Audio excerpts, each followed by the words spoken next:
बिस्मिल्लाहिर्रहमानिर्रहीम। अस्सलाम वालेकुम। मैं हूं आबिद अज़ीज़।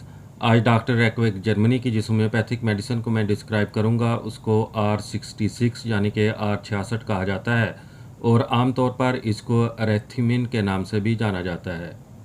R66 की कंपोजिशन में जो एक्टिव इंग्रेडिएंट्स इस्तेमाल किए गए हैं उसमें शामिल है एमीवेसनेगा 2x, साइटेसस स्कोपेरियस 2x, लियोनोरस कार्डियाका 2x, संबुल 2x, आइबर्स अमारा 3x और ओलियंडर 3x।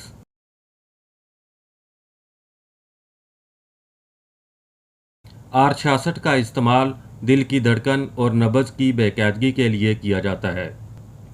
दिल से मुतल्लिका तकालीफ, सीने में फड़फड़ाहट, दिल के पट्ठों का वर्म और सोजश, दिल की धड़कन का कम या ज़्यादा होना, सांस लेने में दिक्कत, सीने में दर्द, गुनूदगी और बेहोशी। जब दिल की धड़कन बाकायदा नहीं होती तो दिल जिस्म के दूसरे हिस्सों तक खून नहीं पहुंचा पाता, जिसकी वजह से खून में मौजूद ऑक्सीजन जिस्म के मुख्तलिफ हिस्सों तक नहीं पहुंच पाती तो वो बहुत ज़्यादा मुतासर होते हैं, जैसे कि दिमाग और फेफड़े, जिसकी वजह से हार्ट अटैक का ख़तरा बढ़ जाता है और फालिज का हमला भी हो सकता है।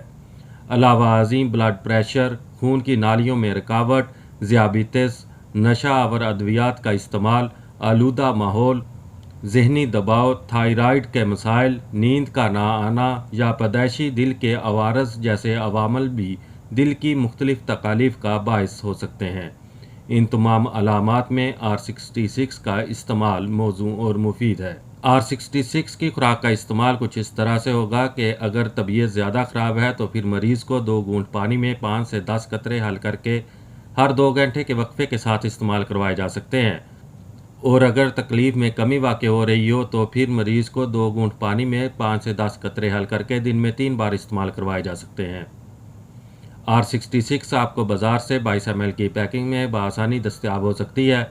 उम्मीद करता हूँ कि ये वीडियो आपको अच्छी लगी होगी। अगर वीडियो अच्छी लगी है तो इसको लाइक कर दें, और अगर आप मज़ीद होम्योपैथिक मेडिसिन के बारे में इंफॉर्मेशन हासिल करना चाहते हैं तो मेरी रिक्वेस्ट है कि इस चैनल को सब्सक्राइब करने के साथ साथ बेल आइकॉन के नोटिफिकेशन को भी ऑन कर लें ताकि हर नई आने वाली वीडियो आपको बर वक्त मिल सके।